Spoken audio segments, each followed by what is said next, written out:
Alors que le reste du monde se concentre sur les voitures électriques, Toyota a conçu un nouveau moteur révolutionnaire qui fonctionne à l'eau. Mais comment fonctionne-t-il exactement? Et que dit Toyota à propos de cette innovation? Découvrons-le. Toyota a stupéfié le monde de l'automobile avec sa dernière innovation, un moteur fonctionnant à l'eau.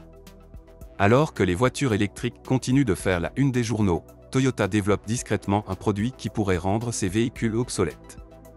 Ce nouveau moteur utilise l'eau comme source de carburant et la convertit en hydrogène grâce à un processus d'électrolyse avancé. Ce processus divise l'eau en hydrogène et en oxygène, puis utilise l'énergie chimique libérée lors de leur recombinaison pour produire de l'électricité. Le résultat est un moteur qui n'émet que de la vapeur d'eau, offrant ainsi une solution potentielle pour réduire les émissions nocives et lutter contre le réchauffement climatique ainsi que la pollution de l'air. Il présente également plusieurs avantages par rapport aux véhicules électriques. Bien que les véhicules électriques ne produisent aucune émission, ils dépendent fortement des batteries lithium-ion, qui posent leurs propres problèmes environnementaux. Par exemple, la production et l'élimination de ces batteries consomment beaucoup de ressources et peuvent nuire à l'environnement. Le moteur à eau de Toyota résout entièrement ces problèmes. Au lieu de s'appuyer sur des batteries, il utilise l'eau, une ressource à la fois abondante et renouvelable. Le processus d'électrolyse qui alimente le moteur peut être alimenté par des sources d'énergie renouvelables telles que l'énergie solaire ou éolienne, rendant ainsi l'ensemble du système beaucoup plus durable.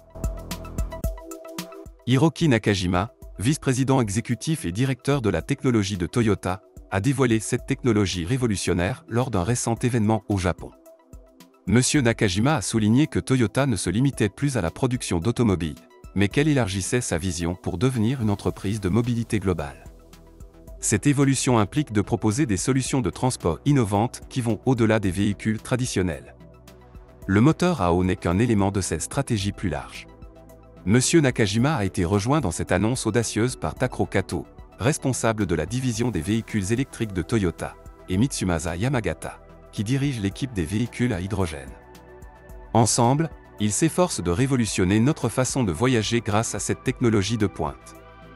Les voitures à pile à hydrogène de Toyota ouvrent déjà de nouvelles perspectives en utilisant une réaction chimique entre l'hydrogène stocké et l'oxygène de l'air pour produire l'électricité nécessaire à la propulsion du véhicule. Ce processus est très efficace, nécessite peu d'énergie et ne produit aucun sous-produit nocif. Mais le nouveau moteur à eau de Toyota porte l'innovation à un autre niveau. En produisant de l'hydrogène à la demande, le moteur élimine le besoin de réservoirs de stockage lourds et encombrants, ce qui rend les véhicules plus légers, plus efficaces et plus sûrs à conduire.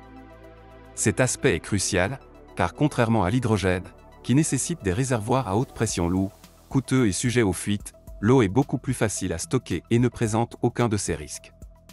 Avec le moteur à eau de Toyota qui se profile à l'horizon, nous pourrions être témoins de l'avenir des transports. Un changement de donne non seulement pour les petites voitures, mais aussi pour les gros camions et même les centrales électriques. Il est plus sûr, plus simple et plus durable que tout ce qui existe actuellement. Mais saviez-vous que l'idée de faire fonctionner une voiture à l'eau n'est pas tout à fait nouvelle? Avant le moteur révolutionnaire à eau de Toyota, de nombreuses tentatives ont été faites pour faire fonctionner des voitures à l'eau, mais elles n'ont pas été couronnées de succès. En 2008, une société japonaise appelée Genepax a fait la une des journaux en affirmant avec audace qu'elle avait construit une voiture capable de fonctionner uniquement à l'eau, sans avoir besoin d'essence ou de diesel. Cela semblait prometteur à l'époque, mais comme vous pouvez l'imaginer, ce n'était pas si simple. Genepax prétendait que son véhicule utilisait un système unique pour diviser l'eau en hydrogène et en oxygène, utilisant l'hydrogène pour alimenter la voiture. Mais il y avait un hic, le véhicule nécessitait également un matériau spécial appelé hydrure métallique pour que le processus fonctionne, ce qui signifie que l'eau ne faisait pas tout le travail. Pire encore, Genepax n'a jamais fourni de preuves scientifiques solides pour étayer ses affirmations, ce qui a laissé les experts et le public sceptiques. Les scientifiques ont souligné qu'il fallait trop d'énergie pour diviser l'eau en hydrogène et en oxygène, ce qui en faisait une source de carburant inefficace en soi. Dans les années 1980, un homme nommé Stanley Meyer a prétendu avoir inventé une voiture capable de rouler à l'eau. Il affirmait que son invention allait changer le monde, mais lorsque les gens ont commencé à demander des preuves, Meyer n'a pas pu les fournir. En 1996, il a été condamné pour fraude, ce qui a anéanti tout espoir de légitimité de ses affirmations. L'histoire de Genepax était étrangement similaire à celle de Meyer, et il n'a pas fallu longtemps pour que les gens doutent également de ses prétentions. En 2002, une société appelée Hydrogen Technology Applications a présenté un appareil appelé Aquagent. Elle prétendait qu'il pouvait alimenter des voitures, mais, comme les autres avant elle, ces affirmations n'ont pas résisté à un examen scientifique approfondi. L'entreprise a fini par admettre que le dispositif ne pouvait que légèrement améliorer le rendement énergétique, mais qu'il ne pouvait pas faire fonctionner une voiture uniquement avec de l'eau.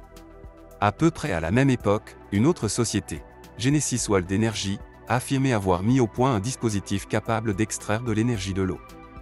Elle a levé des fonds considérables auprès d'investisseurs, mais n'a jamais fabriqué de produits fonctionnels.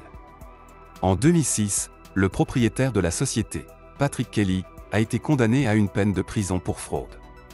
En 2008, un Sri Lankais, Tushara Priyamal, a affirmé avoir conduit une voiture sur 305 km en utilisant seulement 3 litres d'eau.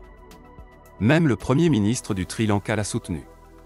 Cependant, Tushara a rapidement été arrêté pour fraude et, comme beaucoup d'autres avant lui, ses affirmations se sont révélées vaines. Plus récemment, en 2022, un Indonésien nommé Arianto Mel a affirmé avoir inventé un dispositif appelé Ncuba, capable de convertir l'eau en hydrogène carburant.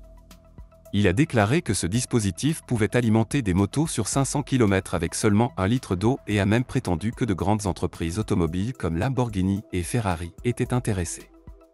Cependant, comme à l'accoutumée, les scientifiques n'ont pas tardé à souligner l'impossibilité de ces affirmations. Ils ont également révélé que les constructeurs automobiles n'étaient en fait pas intéressés, faisant de l'histoire d'Arianto une nouvelle tentative ratée de rendre les véhicules à hydrogène une réalité. À la lumière de toutes ces tentatives infructueuses, vous arrive-t-il de vous demander s'il ne se passe pas quelque chose d'autre? Des intérêts puissants pourraient-ils délibérément bloquer le développement des véhicules à hydrogène?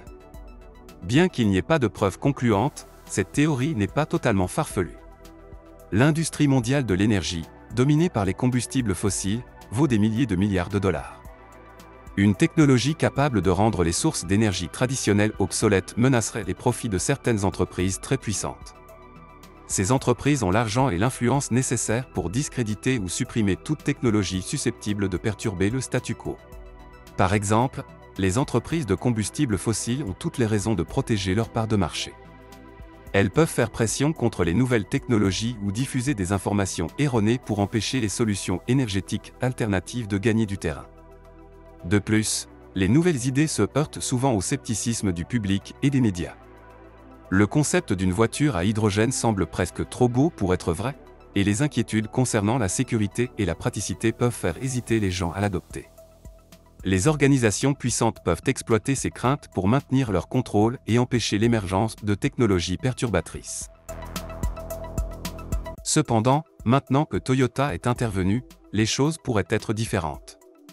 Contrairement aux tentatives précédentes, Toyota dispose des ressources, de l'expertise et de la crédibilité nécessaires pour étayer ses affirmations par de véritables données scientifiques. Toyota pourrait donc réellement construire une voiture fonctionnant à l'eau. Que pensez-vous de l'idée d'une voiture à hydrogène? En conduiriez-vous une? N'oubliez pas de partager vos réflexions et vos opinions dans la section des commentaires.